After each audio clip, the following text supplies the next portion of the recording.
ਸਤਿ ਸ਼੍ਰੀ ਅਕਾਲ ਜੀ। ਆਪਾਂ ਜਿਹੜਾ ਹੈਗਾ ਇਸ ਟਾਈਮ LRC ਹੋਮ ਢਕੋਲੀ ਵਿਖੇ ਖੜੇ ਇੱਥੇ ਦੇਖ ਸਕਦੇ ਕਿ ਇੱਥੇ ਬਿਲਡਰ ਦੇ ਖਿਲਾਫ ਜਿਹੜੇ ਦੋਸ਼ ਲਗਾਏ ਜਾ ਰਹੇ ਆ ਕਿ ਇਸ ਵੱਲੋਂ ਜਿਹੜਾ ਪਹਿਲਾਂ ਫਲੈਟ ਕਿਸੇ ਨੂੰ ਵੇਚ ਦਿੱਤਾ ਗਿਆ, ਫਿਰ ਕਿਸੇ ਹੋਰ ਨੂੰ ਵੇਚ ਦਿੱਤਾ ਗਿਆ, ਲੋਨ ਕਰਵਾ ਲਏ ਗਏ, ਬਾਅਦ 'ਚ ਕਿਸੇ ਹੋਰ ਨੂੰ ਵੇਚ ਕੇ ਯਾਨੀ ਕਿ ਦੋ ਦੋ ਤਿੰਨ ਤਿੰਨ ਜਗ੍ਹਾ ਜਿਹੜੇ ਫਲੈਟ ਵੇਚੇ ਗਏ ਔਰ ਲੋਨ ਕਰਵਾਏ ਗਏ। ਹੁਣ ਜੋ ਲੋਨ ਦੀ ਰਿਕਵਰੀ ਵਾਸਤੇ ਬੈਂਕ ਜਿਹੜਾ ਹੈਗਾ, ਅਲੱਗ-ਅਲੱਗ ਬੈਂਕ ਹੈਗੇ ਉਹ ਰਿਕਵਰੀ ਵਾਸਤੇ ਇੱਥੇ ਜਿਹੜੇ ਨੋਟਿਸ ਭੇਜ ਰਹੇ ਔਰ ਬੈਂਕ ਫਲੈਟ ਜਿਹੜੇ ਖਾਲੀ ਕਰਾਏ ਜਾ ਰਹੇ, ਜਦੋਂ ਕਿ ਕੁਝ ਲੋਕਾਂ ਦਾ ਕਹਿਣਾ ਕਿ ਉਹਨਾਂ ਨੇ ਇੱਕਦਮ ਕੈਸ਼ ਪੇਮੈਂਟ ਦੇ ਕੇ ਜਿਹੜਾ ਫਲੈਟ ਖਰੀਦੇ ਹੋਏ ਆ।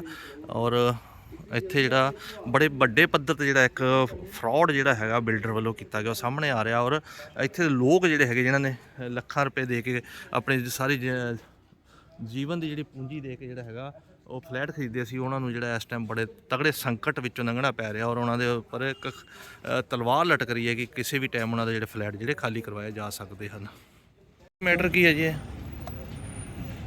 ਇਹ ਬਿੰਦਲ ਸੁਜੀਤ ਬਿੰਦਲ ਜੀ ਨੇ ਜਿਹੜਾ ਬਿਲਡਰ ਸੀ ਇੱਥੋਂ ਦਾ LRC ਹੋਮ ਢਕੋਲੀ ਏਰੀਏ 'ਚ ਕਿਸ਼ਨਪੁਰਾ ਪੈਂਦਾ ਜੀ। ਇਸ ਬਿਲਡਰ ਵੱਲੋਂ ਪਹਿਲਾਂ ਹੀ ਬਹੁਤ ਫਰਾਡ ਕੀਤੇ ਗਏ ਹੈ। ਡੇਰਾ ਬੱਸੀ ਵੀ ਕੀਤੇ, ਇੱਕ ਇੱਥੇ 올ਡ ਅੰਬਾਲਾ ਰੋਡ ਹੈ ਉੱਥੇ ਹਾਈਵੇ ਹੋਮਸ ਦੇ ਨਾਂ ਤੋਂ ਉੱਥੇ ਕੀਤੇ, ਮੁਬਾਰਕਪੁਰਾ ਨੇ ਕੀਤੇ ਹੈ। ਔਰ ਹੁਣ ਇਹ ਜਿਹੜਾ ਜਿੱਥੇ ਅਸੀਂ ਖੜੇ ਹਾਂ LRC ਹੋਮ 'ਚ, ਇਹ ਕੀ ਕਰ ਰਿਹਾ ਕਿ ਇਹ ਸਭ ਜਦੋਂ ਫਲੈਟ ਬਣਾਉਂਦਾ ਹੈ ਉਹਦੇ ਉੱਪਰ ਬੈਂਕ ਤੋਂ ਲੋਨ ਲੈ ਲੈਂਦਾ ਹੈ। ਅਗਰ ਬੈਂਕ ਉਹਦੀ ਫਲੈਟ ਦੀ ਵੈਲਿਊ ਹੁੰਦੀ ਹੈ 25 ਜਾਂ 30 ਲੱਖ ਰੁਪਏ ਜਾਂ 35 ਲੱਖ, ਲੋਨ ਲੈ ਲੈਂਦਾ 45 ਲੱਖ ਦਾ। 45 ਲੱਖ ਦਾ ਲੋਨ ਲੈਣ ਤੋਂ ਬਾਅਦ ਉਸ ਬੈਂਕ ਵਾਲੇ ਨਾਲ ਮਿਲ ਕੇ ਇੰਤਕਾਲ ਨਹੀਂ ਚੜ੍ਹਨ ਦਿੰਦੇ ਵੀ ਇਸ ਦੇ ਉੱਪਰ ਇੰਤਕਾਲ ਨਾ ਚੜਾਓ।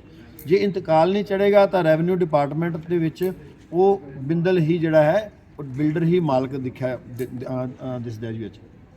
ਜਦੋਂ ਬਿਲਡਰ ਹੀ ਮਾਲਕ ਹੈ ਤਾਂ ਉਹ ਅੱਗੇ ਆਪਣਾ ਫਲੈਟ ਕਿਸੇ ਹੋਰ ਨੂੰ ਵੇਚ ਜਾਂਦਾ, ਕਿਉਂਕਿ ਰੈਵਨਿਊ ਡਿਪਾਰਟਮੈਂਟ 'ਚ ਰਜਿਸਟਰੀ ਹੋਣੀ ਹੈ। ਰਜਿਸਟਰੀ ਫਿਰ ਦੁਬਾਰਾ ਤੋਂ ਤਹਿਸੀਲ ਦੀ ਹੋ ਜਾਂਦੀ ਹੈ। ਜਦੋਂ ਰੈਵਨਿਊ ਡਿਪਾਰਟਮੈਂਟ ਦੇ ਵਿੱਚ ਜਾਂਦੇ ਹਾਂ ਦੇਖਦੇ ਹਾਂ ਤਾਂ ਉਹਦੇ ਵਿੱਚ ਉਹ ਕਲੀਅਰ ਦਿਸਦਾ ਕਿ ਇਹਦੇ 'ਚ ਕੋਈ ਬੈਂਕ ਲੋਨ ਨਹੀਂ ਹੈ। ਇਸ ਤਰੀਕੇ ਦੇ ਫਰਾਡ ਕੀਤੇ ਨੇ। ਔਰ ਇੱਕ ਨਹੀਂ, ਇਹਨੇ ਇੱਕ ਫਲੈਟ ਨੂੰ ਤਿੰਨ ਵਾਰੀ ਵੇਚਿਆ। ਪਹਿਲਾਂ ਬੈਂਕ ਨੂੰ ਦੇਤਾ, ਉਤੋਂ 45 ਲੱਖ ਲੋਨ ਲਿਆ, ਫਿਰ ਬਾਹਰ ਮਾਰਕੀਟ 'ਚ ਕਿਸੇ ਨੂੰ 35 ਲੱਖ ਦਾ ਦਿੱਤਾ, 35 ਲੱਖ ਦਾ ਐਗਰੀਮੈਂਟ ਬਣਾਇਆ। ਉਹ ਐਗਰੀਮੈਂਟ ਹਾਲੇ ਮੈਚੋਰ ਨਹੀਂ ਹੁੰਦਾ, ਰਜਿਸਟਰੀ ਨਹੀਂ ਹੁੰਦੀ। ਉਸ ਤੋਂ ਬਾਅਦ ਤੀਜੇ ਬੰਦੇ ਨੂੰ ਰਜਿਸਟਰੀ ਕਰਾ ਦਿੰਦਾ। ਜਿਹੜੀ 30 ਲੱਖ ਦਾ ਫਲੈਟ ਹੁੰਦਾ ਹੈ ਉਹਦੇ ਉੱਪਰ 1 ਕਰੋੜ ਦਾ ਇਹ ਆਪਦਾ 45 ਲੱਖ ਲੋਨ ਤੇ 40-45 ਲੱਖ ਰਿਹਾ ਲੋਕਾਂ ਨੂੰ ਵੇਚ ਜਾਂਦਾ। ਇਹ ਪਤਾ ਕਦੋਂ ਲੱਗਿਆ ਜੀ? ਲੋਕੀ ਪਹਿਲਾਂ ਆਵਾਜ਼ ਨਹੀਂ ਚੱਕੀ ਲੋਕਾਂ ਨੇ? ਦੇਖੋ ਲੋਕ ਨੇ, ਮੈਂ ਇਹਨਾਂ ਨੂੰ ਮੈਂ ਇੱਕ ਭੋਲੇ ਲੋਕ ਨੇ, ਨਹੀਂ ਵਿਚਾਰਿਆਂ ਨੂੰ ਪਤਾ ਲੱਗਦਾ ਜਦੋਂ ਤੱਕ ਨੋਟਿਸ ਨਹੀਂ ਆਉਂਦਾ, ਇਹਨਾਂ ਨੂੰ ਪਤਾ ਨਹੀਂ ਲੱਗਦਾ। ਮੈਂ ਲਗਾਤਾਰ ਪਹਿਲਾਂ ਵੀ ਅੱਜ ਤੋਂ 1.5 ਸਾਲ ਪਹਿਲਾਂ ਇਸੇ ਬਿੰਦਲ ਨੇ ਹਾਈਵੇ ਹੋਮ 'ਚ ਕੀਤਾ ਸੀ, ਉਹ ਮੈਂ ਰੁਕਵਾਇਆ ਵੀ ਸੀ, ਤੁੜਵਾਏ ਵੀ ਸੀਗੇ। ਅੱਜ ਤੱਕ ਉਹ ਜਿਹੜੇ ਸ਼ੋਰੂਮ ਨਹੀਂ ਬਣ ਸਕੇ। ਉਹਨਾਂ ਫਲੈਟਾਂ ਦੇ ਵਿੱਚ ਹੀ ਪ੍ਰੋਬਲਮ ਆਈ। ਗੁਰੂ ਨਾਨਕ ਇੰਕਲੇਵ 'ਚ ਵੀ ਇਹਨੇ ਕੀਤਾ ਐਵੇਂ, ਤਾਂ ਉਹ ਇਹਨਾਂ ਤੱਕ ਗੱਲ ਨਹੀਂ ਪਹੁੰਚਦੀ ਵਿਚਾਰਿਆਂ ਤੱਕ। ਔਰ ਇਹ ਜਿਹੜੇ ਨੇ ਬੈਂਕ ਲੋਨ ਜਿਹੜਾ ਹੈ, ਜਦੋਂ ਬੈਂਕ ਲੋਨ ਕਰ ਰਿਹਾ ਹੈ, ਤਹਿਸੀਲਦਾਰ ਰਜਿਸਟਰੀਆਂ ਕਰ ਰਿਹਾ ਹੈ, ਤਾਂ ਇਹ ਲੋਕ ਇਸੇ ਚੀਜ਼ 'ਚ ਫਸ ਜਾਂਦੇ ਆ ਵੀ ਅਗਰ ਕੁਝ ਗਲਤ ਹੁੰਦਾ ਤਾਂ ਬੈਂਕ ਲੋਨ ਨਾ ਕਰਦਾ। ਤੁਹਾਡੀ ਸਾਹਿਬ ਇੱਕ ਗੱਲ ਜਿਹੜੀ ਸਾਹਮਣੇ ਆਉਂਦੀ ਵੀ ਜਦੋਂ ਬੈਂਕ ਲੋਨ ਕਰ ਦਿੰਦਾ ਤਾਂ ਜਿਹੜੀ ਪ੍ਰਾਪਰਟੀ ਹੈ ਬੜੀ ਸਾਫ਼ ਸੁਥਰੀ ਮੰਨੀ ਜਾਂਦੀ ਹੈ, ਤੇ ਇਹ ਫਰਾਡ ਫਿਰ ਹੋ ਕਿਵੇਂ ਰਿਹਾ ਜੀ? ਬੈਂਕਾਂ ਦੀ ਮਿਲੀ ਭੁਗਤ? ਹਾਂਜੀ, ਬੈਂਕ ਕਰਦੇ ਨੇ ਜੀ। ਬੈਂਕ ਸਿਰਫ ਆਪਦੇ ਇੱਕ ਲਾਲਚ ਵਾਸਤੇ ਜਿਹੜਾ ਬੰਦਾ ਭੇਜਦੇ ਨੇ ਉਹ 10-20 ਹਜ਼ਾਰ ਵੱਧ ਲੈ ਲੈਂਦਾ, ਤਾਂ ਉਹ ਬਿਲਡਰ ਉਹਨਾਂ ਨੂੰ ਪੈਸੇ ਦੇ ਕੇ ਉਹ ਬੈਂਕ ਲੋਨ ਕਰਵਾ ਲੈਂਦਾ। ਸਭ ਤੋਂ ਵੱਡੀ ਗੱਲ, ਬੈਂਕ ਲੋਨ ਕੋਈ ਮੈਟਰ ਨਹੀਂ ਹੈਗਾ। ਬੈਂਕ ਲੋਨ ਮੈਟਰ ਨਹੀਂ। ਬੈਂਕ ਲੋਨ ਹੋਣ ਤੋਂ ਬਾਅਦ ਉਸ ਨੂੰ ਇੰਤਕਾਲ ਤੇ ਨਾ ਚੜਾਉਣਾ। ਬੈਂਕ ਆਪਣੀ ਇੱਕ ਮੋਹਰ ਲਵਾਉਂਦਾ ਉੱਤੇ ਕਿ ਇਹ ਸਾਡੀ ਹਾਈਪੋ ਸਾਡੀ ਹੈ। ਹੁਣ ਇਸ ਪ੍ਰੋਪਰਟੀ ਨੂੰ ਜਦੋਂ ਵੀ ਵੇਚਣਾ ਹੈ ਉਸ ਬੈਂਕ ਦੀ NOC ਬਿਨਾ ਉਹ ਰਜਿਸਟਰੀ ਨਹੀਂ ਹੋ ਸਕੇਗੀ। ਲੇਕਿਨ ਕਿਉਂਕਿ ਇਸਨੇ ਫਰਾਡ ਕਰਨਾ ਹੁੰਦਾ ਬਿਲਡਰ ਨੇ, ਇਹ ਬੈਂਕ ਨਾਲ ਮਿਲ ਕੇ ਉਸ ਪ੍ਰੋਪਰਟੀ ਦੇ ਉੱਪਰ ਇੰਤਕਾਲ ਨਹੀਂ ਚੜਾਉਣ ਦਿੰਦੇ। ਜੇ ਇੰਤਕਾਲ ਨਹੀਂ ਚੜ੍ਹਦਾ, ਪਟਵਾਰੀ ਦਾ ਵੀ ਰੋਲ ਹੁੰਦਾ ਜੀ ਕਿਸੇ ਦਾ? ਪਟਵਾਰੀ ਦਾ ਤਾਂ ਰੋਲ ਹੈ ਜੀ, ਜੇਕਰ ਉੱਥੇ ਅਗਰ ਬੈਂਕ ਉਹਨਾਂ ਨੂੰ ਜਾ ਕੇ ਲੈਟਰ ਦੇਵੇਗਾ ਤਾਂ। ਜਦੋਂ ਰਜਿਸਟਰੀ ਜਿਹੜੀ ਹੈ ਉਹ ਜੋ ਰੱਖੀ ਜਾਂਦੀ ਹੈ ਬੈਂਕ ਕੋਲ, ਬੈਂਕ ਪਟਵਾਰੀ ਕੋਲ ਲੈ ਕੇ ਜਾਏਗਾ ਤਾਂ ਹੀ ਪਟਵਾਰੀ ਦਾ ਸਾਫ਼ ਤੇ ਬੈਂਕ ਦਾ ਰੋਲ ਹੈ ਸਾਰਾ ਟੋਟਲੀ। ਕੋਈ ਸਪੈਸੀਫਿਕ ਬੈਂਕ ਹੈ ਜਾਂ ਅਲੱਗ-ਅਲੱਗ? ਨਹੀਂ, ਅੱਡ ਬੈਂਕ ਨੇ ਜੀ। ਯੂਨੀਅਨ ਬੈਂਕ ਵੀ ਹੈ, PNB ਹਾਊਸਿੰਗ ਵੀ ਹੈ। PNB ਹਾਊਸਿੰਗ बहुत ज़्यादा फ्रॉड कर रहा है, यूनियन बैंक ने भी किया है। चौधरी साहब एक बात है, पटवारी के पास जब रजिस्ट्री होती है तो पटवारी को ऑटोमेटिक वो रजिस्ट्री इंतकाल चढ़ानी पड़ती है। क्या इसमें रोल पटवारी का नहीं आता कि भाई रजिस्ट्री होती है उस टाइम फीस कट्टी जाती है? ये रूल बनाया था, रूल है भी वैसे तो कि 7 दिन के अंदर अंदर अपने आप ही इंतकाल होके आता है, क्योंकि 600 रुपये इंतकाल के रजिस्ट्री के समय ले लिए जाते हैं भी आपको इंतकाल घर पहुँचेगा या किए। वो नहीं करते, ये सिस्टम ऐसे बना हुआ है। टाइम से हम कह सकते हैं भी ये रेवेन्यू डिपार्टमेंट के भी इस तरह से कोई खामियां हैं उसके अंदर भी। ਜਿਹੜੇ ਲੋਕਾਂ ਦੀ ਇਹ ਖਾਲੀ ਕਰਨ ਦੀ ਗੱਲ ਕੀਤੀ ਜਾ ਰਹੀ ਹੈ ਕਿੰਨੇ ਟੋਟਲ 9 ਫਲੈਟ ਨੇ ਜੀ ਇੱਥੇ ਇਹ ਟੋਟਲ 8 ਜਾਂ 9 ਨੇ ਜਿਹੜੇ ਸਾਡੇ ਸਾਹਮਣੇ ਆਏ ਨੇ ਹਾਲ ਤੱਕ। ਨਹੀਂ ਜੀ 9 6 ਸਾਡੇ ਉਧਰ ਵੀ ਨੇ 15-16 फ्लैट हो गए टोटल। ਕੀ ਲੋਕੀ ਕੀ ਸਟੈਪ ਲੈ ਰਹੇ ਨੇ ਲੋਕੀ ਕੋਈ ਦੇਖੋ ਲੋਕ ਕੀ ਸਟੈਪ ਲੈ ਸਕਦੇ ਨੇ, ਡੀ ਸਾਹਿਬ ਨੂੰ ਐਸਐਸਪੀ ਸਾਹਿਬ ਨੂੰ ਕੰਪਲੇਂਟ ਕਰ ਸਕਦੇ ਨੇ, ਹੋਰ ਕੁਝ ਨਹੀਂ ਕਰ ਸਕਦੇ ਕਿਉਂਕਿ ਸਾਨੂੰ ਇਹ ਪਤਾ ਹੈ ਕਿ ਜਿਹੜਾ ਕਾਨੂੰਨ ਹੈ, ਕਾਨੂੰਨ ਇਹੀ ਕਹਿੰਦਾ ਹੈ ਕਿ ਜੇ ਬੈਂਕ ਦੇ ਪੈਸੇ ਨੇ ਤਾਂ ਸਭ ਤੋਂ ਪਹਿਲਾਂ ਸਰਕਾਰ ਦਾ ਪੈਸਾ ਜਿਹੜਾ ਹੈ ਉਹ ਲਿਆ ਜਾਏਗਾ, ਉਹ ਪ੍ਰਾਪਰਟੀ ਦੇ ਉੱਪਰ। ਸਰਕਾਰ ਵੱਲੋਂ ਕੋਈ ਨੁਮਾਇੰਦਾ ਆਇਆ ਜੀ ਹੁਣ ਤੱਕ ਮਿਲਣ ਵਾਸਤੇ? ਅਜੇ ਤੱਕ ਇਹਨਾਂ ਕੋਲ ਕੋਈ ਨਹੀਂ ਆਇਆ ਜੀ ਇਹਨਾਂ ਕੋਲ। ਤੇ ਅਸੀਂ ਹੁਣ ਇਸ ਗੱਲ ਨੂੰ, ਇਹ ਜਿਹੜਾ ਐਡਾ ਵੱਡਾ ਮੁੱਦਾ ਹੈ, ਇੱਕ ਬਿਲਡਰ ਨਹੀਂ ਕਰ ਰਿਹਾ, 2-3 ਬਿਲਡਰ 4 ਬਿਲਡਰ ਨੇ ਕੀਤਾ ਹੈ। ਅਸੀਂ ਇਹ ਵਾਲਾ ਮੈਟਰ ਜਿਹੜਾ ਹੈ ਇਹ ਸੀਬੀਆਈ ਤੱਕ ਵੀ ਲੈ ਕੇ ਜਾਵਾਂਗੇ ਕਿ ਇਹ ਐਡਾ ਵੱਡਾ ਫਰਾਡ ਬੈਂਕ ਕਰ ਰਹੇ ਨੇ। ਮੈਂ ਰਿਜ਼ਰਵ ਆਰਬੀਆਈ ਨੂੰ ਵੀ ਲਿਖਿਆ ਸੀਗਾ ਪਹਿਲਾਂ, ਲੇਕਿਨ ਬੈਂਕਾਂ ਦੇ ਖਿਲਾਫ ਵੀ ਅਸੀਂ ਇਹ ਕਾਰਵਾਈ ਕਰਾਂਗੇ। क्या नाम मैडम आपका? पूनम, कितना नंबर फ्लैट है? 15 नंबर ग्राउंड फ्लोर। की गल हुई है? सर हमने फुल कैश पे लिया था ये फ्लैट, मम्मी की जो जमा पूंजी थी आफ्टर फादर डेथ, उससे फ्लैट लिया था और रजिस्ट्री के 2-3 दिन के बाद हमारे लोन लिया गया है बिंदल के द्वारा, और अब बैंक हमें नोटिस भेजी जबकि हमारा फ्लैट फुल कैश पे है। अच्छा, आपकी रजिस्ट्री है आपके नाम? हाँ जी, इंतकाल है? हाँ जी। अच्छा, आपने कैश पे लिया था फिर आपको फुल कैश पे लेने के बाद भी बैंक से नोटिस आया कि आपने इंतकाल नहीं करवाया था उस पर?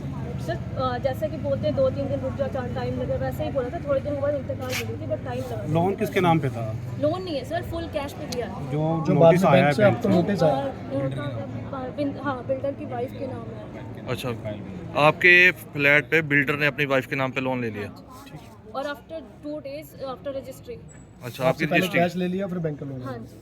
2-3 जगह जब आपने रजिस्ट्री कराई उसके 2 दिन बाद उसने ले लिया लोन? अच्छा अच्छा, तो अभी आपने कंप्लेंट की कहीं?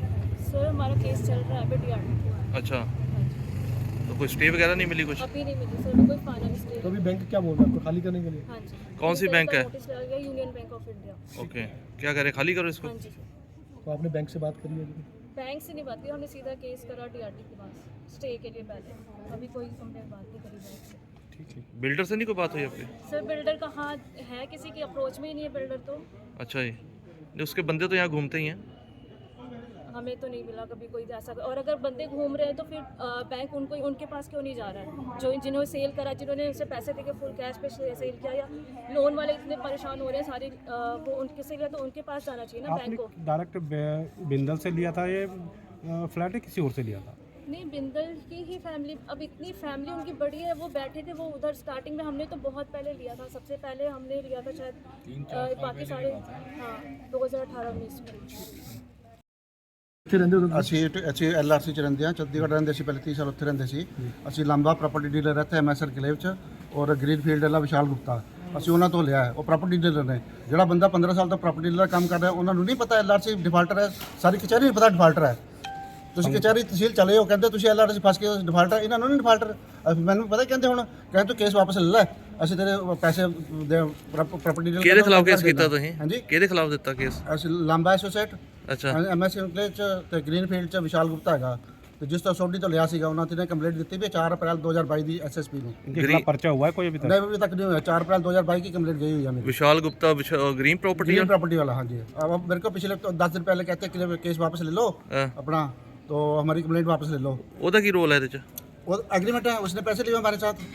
हाँ जी, ਉਹਨੇ ਲਏ ਪੈਸੇ? एग्रीमेंट में उसके 5 लाख रुपए साइन लिए हैं, जहाँ पे उन्होंने कोर्ट नहीं गए आप इनके खिलाफ? अब लिया स्टे लिया है हमारे को, 23 तारीख तक स्टे मिला हुआ है हाई कोर्ट से।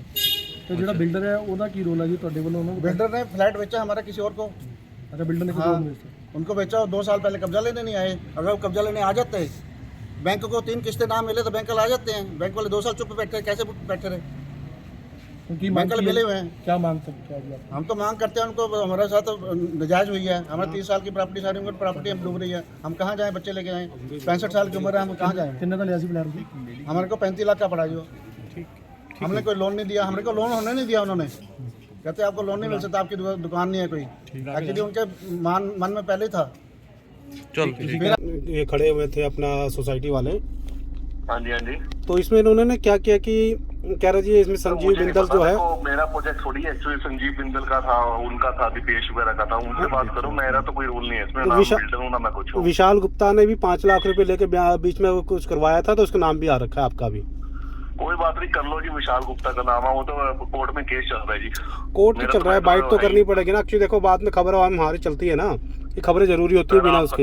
आप कल को ये कह दोगे अपना कोई हम तो खुद ही फंसे हुए हैं। तो आप ये कह दो ना, हमें माइक पे ही कह दो, कल को फिर हम सर मेरा पॉसिबल नहीं है सर, मेरा मैं बाहर हूँ 3-4 दिन के लिए सर। आप फोन पे बता दें आप हमें। चला नहीं है जो, और उसमें जो कह रहे हैं ना कुछ है उसमें कोर्ट में चल रहा है, मैंने खुद कंप्लेंट की हुई है, मैं तो खुद वो हूँ यार। मुझे आप इसमें इन्वॉल्व मत करो, बिंदल के संजीव बिंदल के खिलाफ आप करो ना जो एक्शन। विशाल जी एक बात सुनिए मेरी बात। हाँ जी, आपका नाम आ रहा है, आपका अगर कल को आप ये कहते हो कि हमें आपका बार हर बार इस बात झाड़ देते हो कि हमने केस कर रखा है, कंप्लेंट दे रखी है। ऐसे तो पता विनोद जी कोई भी नाम ले दे, मैं भी किसी का नाम तो ले हम आपसे इसमें कंप्लेंट करें, क्लियर तो करेंगे ना, आपसे क्लियर तो करेंगे ना। कर लो सर कर लो, मेरे इसमें कोई लेना देना विनोद जी, अब आप समझो, मैं तो खुद परेशान हूँ इन चीजों से। आपकी बिल्डर ने मेरे साथ वो करा हुआ है। यही रिकॉर्डिंग मैं आपकी चला दूंगा, कोई दिक्कत नहीं है, ठीक है।